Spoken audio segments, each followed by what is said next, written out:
Saudara dan saudari yang dikasihi dan diberkati Tuhan dimanapun Anda berada. Jumpa lagi dalam INRI, Injil dan Inspirasi hari ini. Hari Kamis dalam pekan biasa yang ke-14.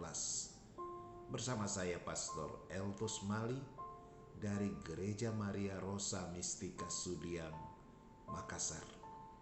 Semoga Anda sekalian dalam keadaan sehat walafiat, penuh sukacita dan penuh syukur menyambut dan menjalani anugerah hari yang baru ini.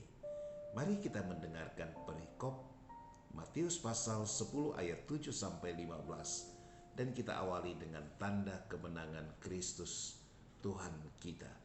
Dalam nama Bapa dan Putra dan Roh Kudus. Amin. Pada waktu itu bersabdalah Yesus kepada ke-12 muridnya, "Pergilah dan wartakanlah, kerajaan surga sudah dekat. Sembuhkanlah orang sakit dan bangkitkanlah orang mati. Tahirkanlah orang kusta, usirlah setan-setan. Kalian telah memperolehnya dengan cuma-cuma. Karena itu, berikanlah pula dengan cuma-cuma. Janganlah kalian membawa emas atau perak atau tembaga dalam ikat pinggangmu. Janganlah kalian membawa bekal dalam perjalanan. Janganlah kalian membawa baju 2 helai, kasut atau tongkat. Sebab seorang pekerja patut mendapat upahnya. Apabila kalian masuk kota atau desa, carilah di situ seorang yang layak dan tinggallah padanya sampai kalian berangkat. Apabila kalian masuk rumah orang, berilah salam kepada mereka.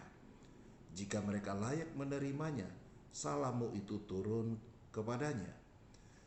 Jika tidak, salammu itu kembali kepadamu. Dan apabila seorang tidak menerima kalian dan tidak mendengarkan perkataanmu, keluarlah dan tinggalkanlah rumah atau kota itu dan kebaskanlah debunya dari kakimu. Aku berkata kepadamu, sungguh pada hari penghakiman, tanah Sodom dan Gomora akan lebih ringan tanggungannya daripada kota itu." Demikianlah Injil Tuhan.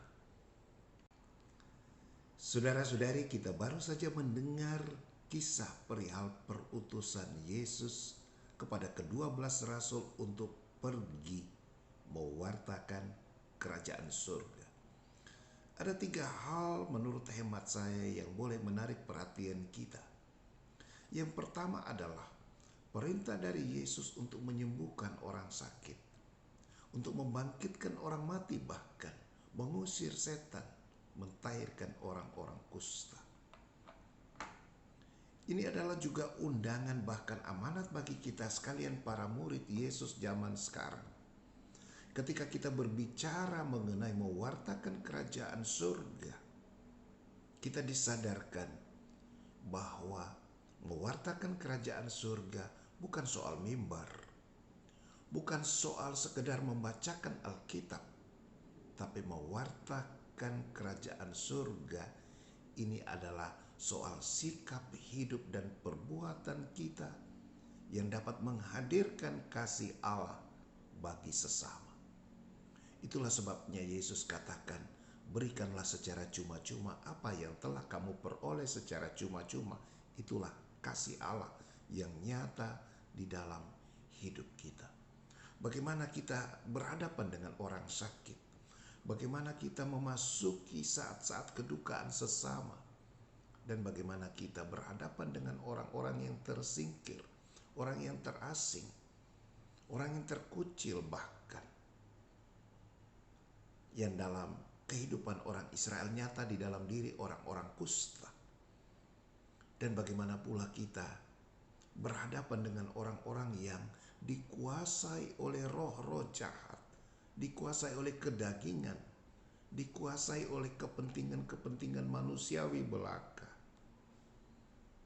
Kepada orang-orang seperti itu, Kita dituntut sebagai seorang murid yang diutus untuk menghadirkan kasih Allah yang menggerakkan mereka, yang memulihkan mereka, yang membangkitkan pengharapan dan optimisme, dan bahkan yang membersihkan mereka dari segala kuasa-kuasa kegelapan dunia. Dan hal yang kedua, Yesus melarang para murid untuk tidak membawa apa-apa dalam perjalanan. Sedikit aneh kedengaran.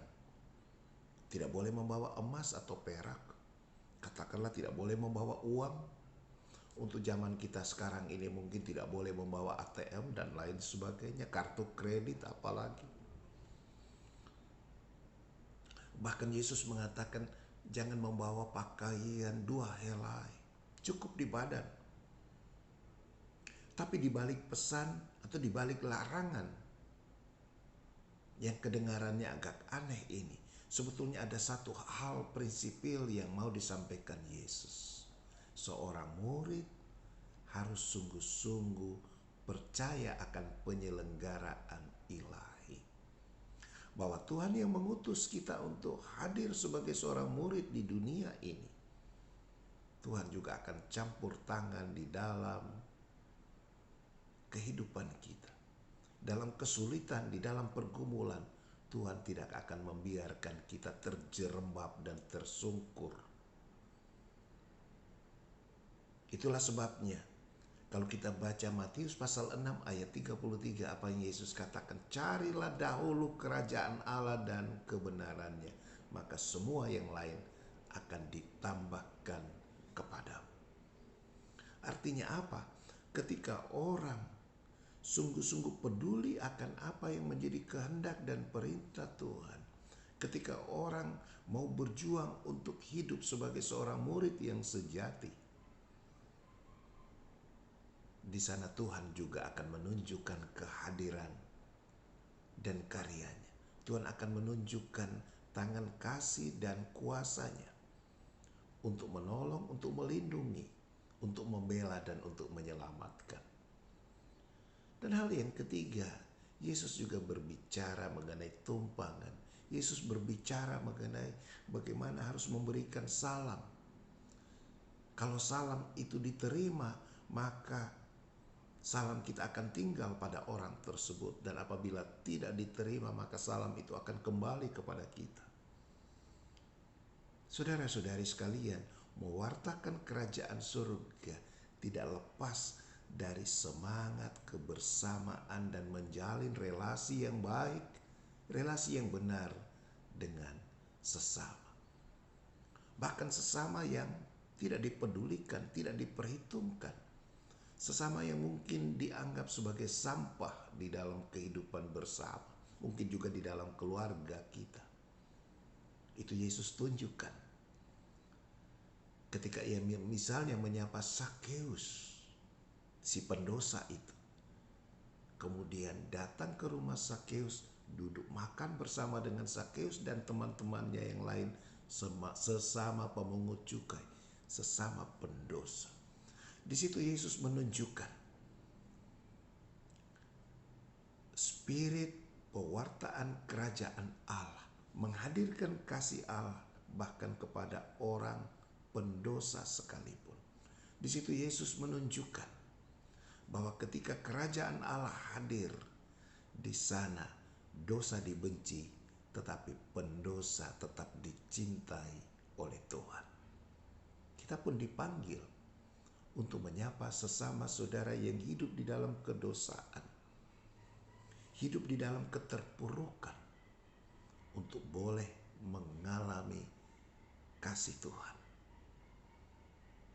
Saudara dan saudari, mudah-mudahan ketiga hal ini boleh menjadi inspirasi iman bagi kita sekalian untuk juga ambil bagian di dalam tugas perutusan yang dulu